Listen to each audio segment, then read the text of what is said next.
너희는 내게 가까이 나와 이것을 들으라.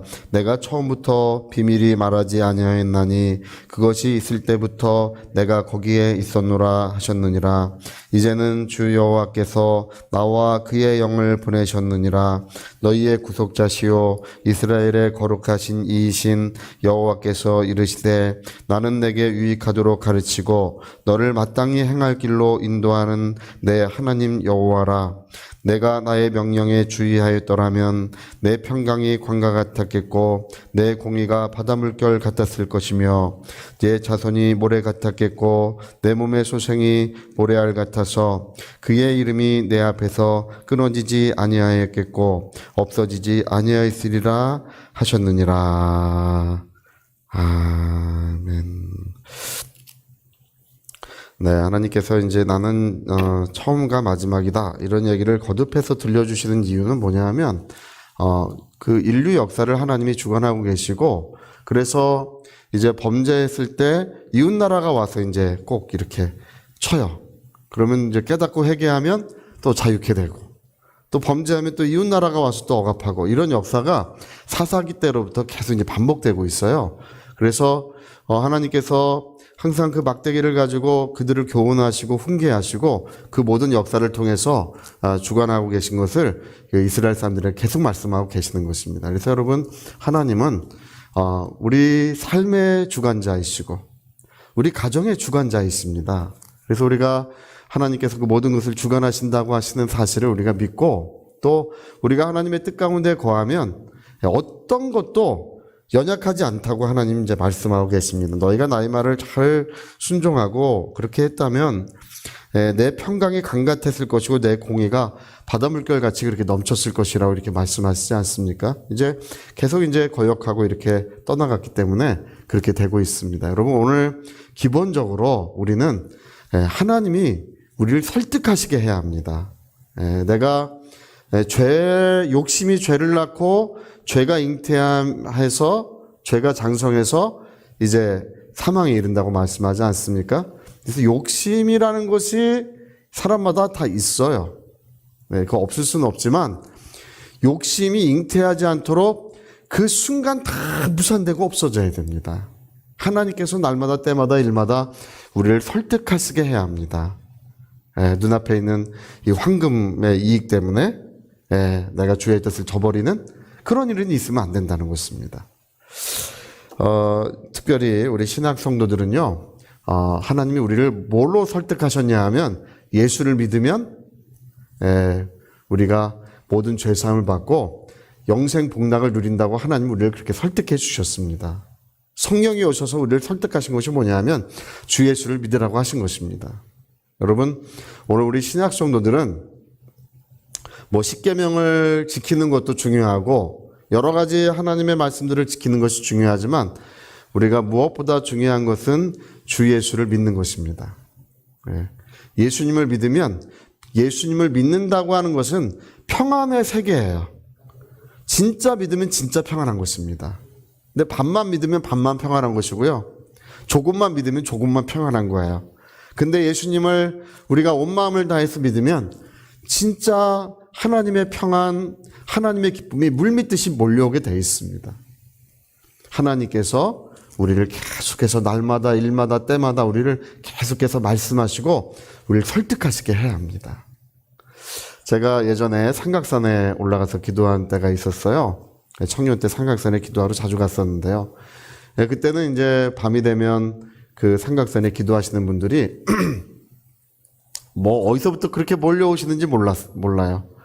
정말 많은 분들이 몰려와가지고 배낭 같은 거 하나 짊어지고 이제 산을 다 올라가서 그 이제 곳곳에 자리를 잡고 그냥 그 기도, 그 산 자체가 그냥 아래부터 위에까지가 전부 다 그냥 기도의 목소리로 가득 찼었습니다.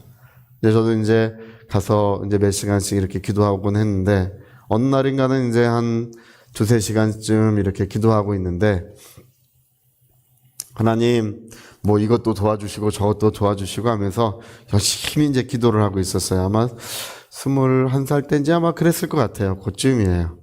열심히 기도하고 있었는데 한 2-3시간쯤 기도하고 있었더니 눈앞이 밝아지면서 한 말씀이 떠올라요.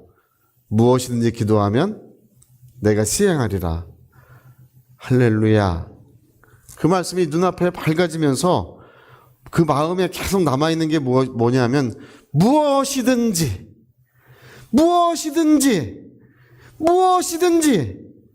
그게 계속 제 마음을 계속 감동을 하는 거예요.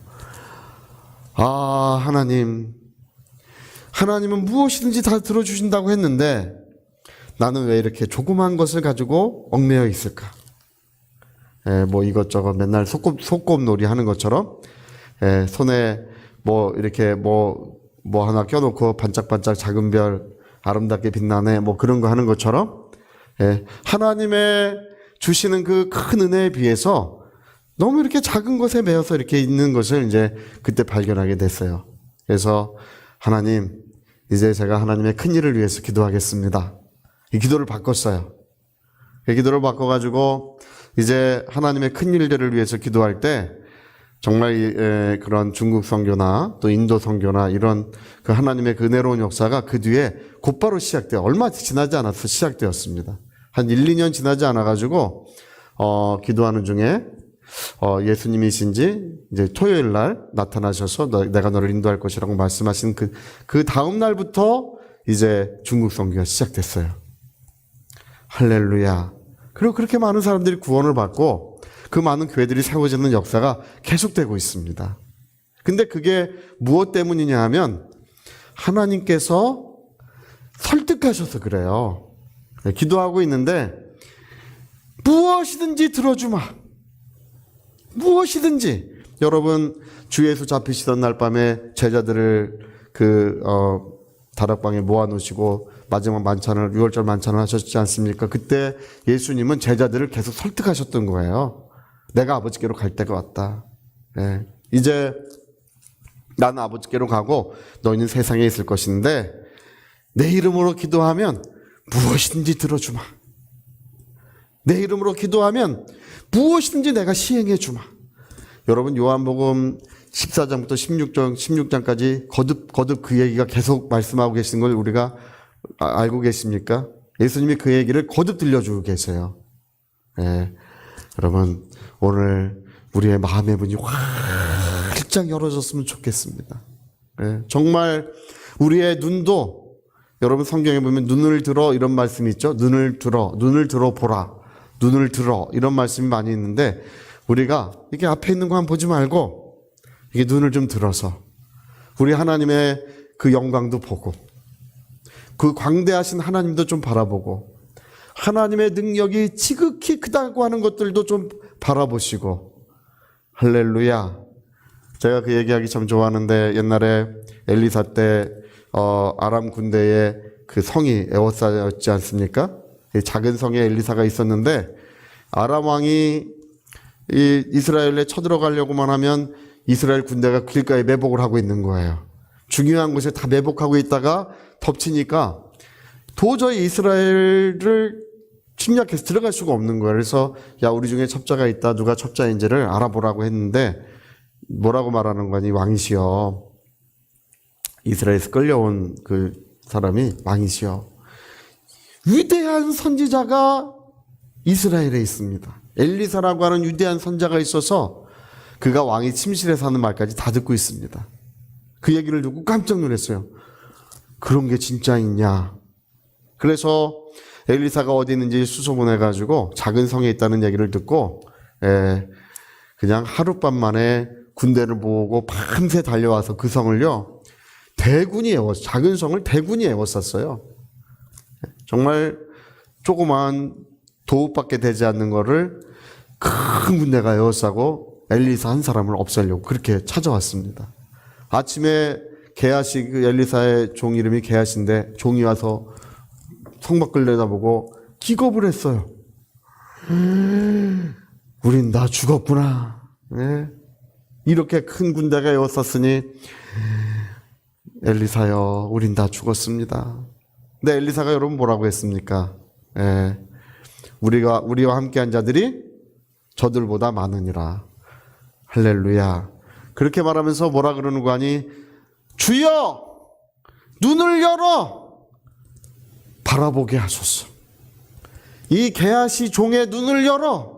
그 눈이 어두워져 있고 눈이 닫혀져 있기 때문에 바라보지 못한다는 것입니다. 그 눈이 밝아져서 바라보게 하시고, 그렇게 게하시가, 엘리사가 그렇게 말하는 순간에 마음의 눈, 영적인 눈이 활짝 열어지니까 성을 에워싸고 있는 하나님의 군대가, 천천만만의 군대가 와 있는 것을 바라보게 되었습니다. 여러분, 세상의 어려움만 바라보고 고난만 바라보고 힘든 것만 바라보지 마시고 위대하신 하나님을 바라보세요. 그 하나님의 능력이 얼마나 크다는 걸 바라보세요. 그리고 하나님이 우리를 설득할 때 내가 도와주마, 내가 너의 모든 기도를 들어주마, 그런 것들을 좀 설득을 좀 당하세요. 그래서 여러분, 아람 군대의 눈이 다 어둡게, 그 천사들이 어둡게 해가지고 그들이 다 끌려가서 가서 보니까 이스라엘 군대가 포위하고 있는 한가운데 그들이 다 놓여져 있습니다. 엘리사가 먹을 음식을 주고 물을 주고 그들을 다 대접해서 이제 다시 돌려보낼 때 우리 생전에 다시는 쳐들어오지 않겠다고 약속하고 이제 돌아가고 그 약속을 지켜요. 여러분, 하나님의 역사가 일어나야 합니다. 오늘 우리가 읽은 이 말씀들은요, 하나님이 우리를 설득하고 있는 거예요. 나의 말을 들었다면 내 평강이, 큰 평강이 너에게 있을 것이고 공의가 내 삶 속에 강물처럼 흘렀을 것인데 어찌하여 나의 말에 설득되지 않는지, 왜 완악한 태도를 취하고 있는지. 그 전에 이 이스라엘산 유대인들 보면요, 이 종교인들을 보면요, 그들은 웃지도 않고 울지도 않습니다. 우리처럼 이렇게 말도요 이런 식으로 하지 않아요. 일정한 국어 선생님처럼 해요. 말도 지금도 그래요. 그 옷 이렇게 차려입고 걸음걸이도 아주 행동도 똑같이 하고 얼굴 표정도 놀라운 일이 있어도 그대로고 웃기는 일이 있어도 안 웃고 슬픈 일이 있어도 그대로 해요. 근데 예수께서 그들을 향해서 너희는 회칠한 무덤 같다고 말씀하지 않습니까? 겉으로는 의롭게 보이고 겉으로는 좋아 보이지만 너희 속에는 죄악된 것이 가득하다고 말씀하시지 않습니까? 여러분, 우리는 그래서 울지도 않고 웃지도 않는다고. 예? 세례 요한이 와서 회개를 명해도, 회개를 얘기해도 그들은 받아들이지 않고, 예수께서 와서 생명의 복음을 전해도 그들은 반응하지 않는다는 것입니다. 그래서 그들은 돌멩이 같다는 거예요. 완악하다는 것입니다. 그러나 여러분, 오늘 저와 여러분은 하나님의 성령이 임하셔서 얼마나 은혜가 우리에게 다가오고 있습니까? 할렐루야. 아주 웃기도 잘하고 울기도 잘하셔요. 아주 제가 말씀 전하다 보면 금방 이렇게 눈물 닦으시던 분이 또 저기 가서 또 금방 또 웃고 계셔. 여러분, 오늘 정말 살아계신 하나님을 바라보시고 그분의 말씀이 내 온 영혼을 감동하게 해야 합니다. 나를 설득하게 해야 합니다. 나의 삶의 주관자 되신 하나님, 우리 가정의 주관자 되신 하나님께서 우리 모두의 가정에 바로 큰 평강, 공의가 강물처럼 흐르는 가정이 되게 하시는 은혜가 있으시기를 예수 이름으로 축복합니다. 자, 우리 같이 한번 기도하시겠습니다. 우리 기도하실 때 내 평강이 강가 같고 내 공의가 바다 물결처럼 그렇게 넘쳤을 것인데, 내 말이 너희 마음에 감동이 되고 내가 나의 말씀에 설득되었다라면 하나님의 은혜가 그렇게 강물처럼 흘렀을 것인데 너무 연약해져 있다는 것입니다. 우리 위하여 통성으로 기도하시겠습니다.